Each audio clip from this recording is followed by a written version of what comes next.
বিসমিল্লাহির রহমানির রহিম। আসসালামু আলাইকুম ও রহমতুল্লাহি ওবারাকাতুহু। সম্মানিত দিনদার ভাই বোনেরা, এখনও যারা আমাদের চ্যানেলটিকে সাবস্ক্রাইব করেননি তারা এখনই আমাদের চ্যানেলটিকে সাবস্ক্রাইব করুন এবং পাশে থাকা বেল আইকনটি অন করুন।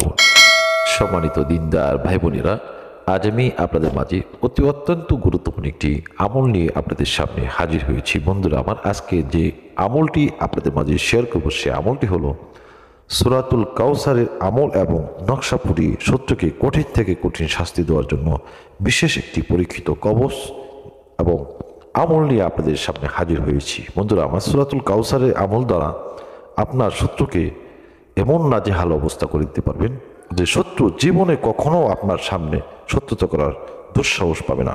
শত্রু 3 দিনের ভিতরে ঘরে পড়ে যাবে এবং তার শরীরে ফোসকা পড়ে যাবে। এটা অত্যন্ত পাওয়ারফুল এবং অত্যন্ত পরীক্ষিত একটি আমল।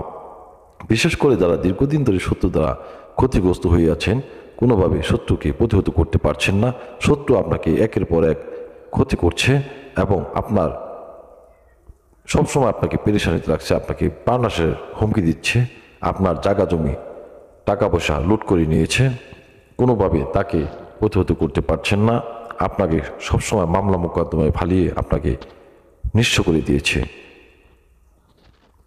এই সকল জালেম শত্রুর বিরুদ্ধে আজকের এই আমলটি জীবনে একবার জন্য হলো করে দেখতে পারেন। সাথে সাথে আপনারা এই আমলের রেজাল্ট আপনার নিজের চোখে দেখতে পারবেন।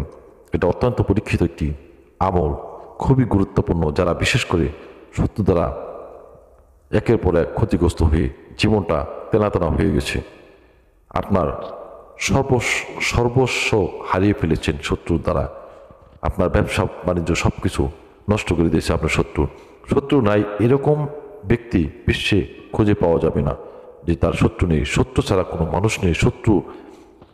শত্রু কম আর বেশি সবারই আছে। সেই সকল জালেম শত্রুর বিরুদ্ধে এই আমলটি কীভাবে করবেন আমি সেই বিষয়টি বলে দেব ইনশাআল্লাহ তাআলা। বন্ধুরা আমার, এই আমলটি 3 দিনের ভিতরে আপনার রেজাল্ট পাবেন, কিন্তু আপনার কাছে বিশেষভাবে অনুরোধ করছি আপনারা এই আমলটি ছোটোখাটো বিষয়ে কারো উপরে এই আমলটি করবেন না এবং নিরপরাধ মানুষের উপরে যদি করেন তাহলে নিজেরা ক্ষতিগ্রস্ত হবেন এবং গুণাগার হবেন।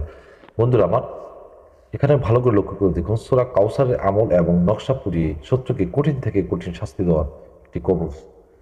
বন্ধুরা আমার, এই নকশাটি আপনারা ভালো করে লক্ষ্য করে দেখুন। এই নকশাটি আপনারা অতি সাদা কাগজে মিশকো জাফরান কালি অথবা লাল কালি দ্বারা নকশাটি লিখবেন। নকশাটি লিখবেন শনিবার দিন দুপুর 12টা 10 মিনিটে পূর্ব দিকে মুখ করে এই নকশাটি লিখবেন। নকশা লেখার সময় কারোর সাথে কথা বলতে পারবেন না এবং নকশা লেখার সময় অবশ্যই মুখে তিতা জাতীয় জিনিসটাকে নিম পাতা মুখে দিয়ে আপনার নকশাটি লিখবেন। কথায় মুখে তিতা জাতীয় জিনিস রেখে নকশাটি লিখবেন। নকশাটি অত্যন্ত পাক পবিত্র অবস্থায় শৈলের সুগন্ধি আতর মেখে আপনারা এই নকশাটি লিখবেন। নকশাটি অবশ্যই পূর্ব দিকে মুখ করে নকশাটি লিখবেন। নকশাটির নিচে অবশ্যই আমি লিখে দিয়েছি, যদি শত্রু ছেলে হয় সেক্ষেত্রে প্রথম ফালান লিখবেন শত্রুর সেই ছেলেটির নাম, এখানে বিন রয়েছে, বিনের পরের ফালান লিখবেন শত্রুর পিতার নাম। যদি নাম আরবিতে লিখতে না পারেন তারা বাংলা লিখবেন এবং যারা আরবিতে পারেন তারা আরবিতে লিখবেন।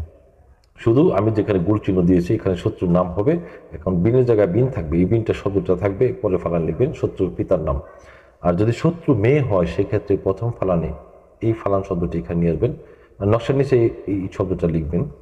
এই ফালান শব্দ লিখতে হবে না, শুধু এখানে লিখবেন সেই মেয়েটির নাম, এখানে বিনতে থাকবে, বিনতে পরে ফালান লিখবেন শত্রুর মায়ের নাম, সেই মেয়েটির মায়ের নাম। লেখা কমপ্লিট হয়ে গেলে 7টি টুকরায় নকশাটি লিখবেন, 7টি কাগজে 7টি টুকরায় লিখবেন। লেখার পরে যখন এই নকশাটি আপনারা 12টা 30 মিনিট আর যখন নকশাটি পোড়াবেন নির্জন স্থানে, যেখানে কোনো মানুষজন নেই, মানুষের কোনো সাউন্ড নেই, এরকম নির্জন স্থানে বসে আপনারা কাঠ জ্বালিয়ে জ্বলন্ত আগুনে অথবা গ্যাসের চুলো আপনারা জ্বালাতে পারবেন, যেখানে কোনো মানুষজনের কোনো সাউন্ড নেই, এরকম নীরব স্থানে বসে আপনার গ্যাসের চুলাও জ্বালাতে পারবেন।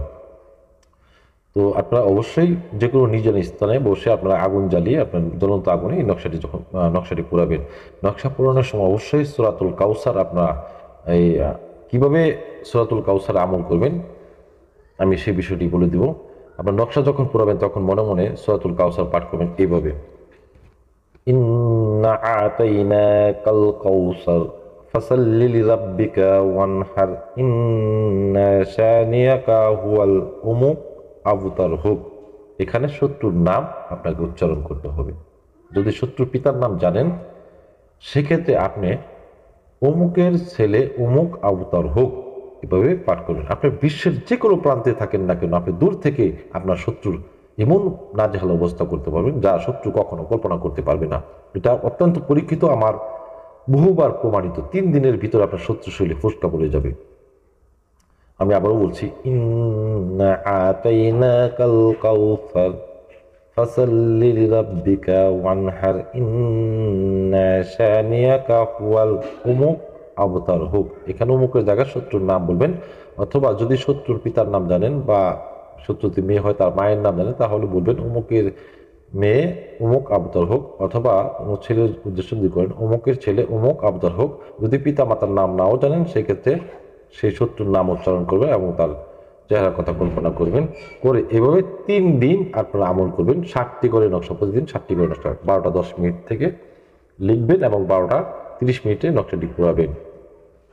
নকশা পূরণের সময় অবশ্যই সূরাতুল কাউসার মনে মনে পাঠ করবেন।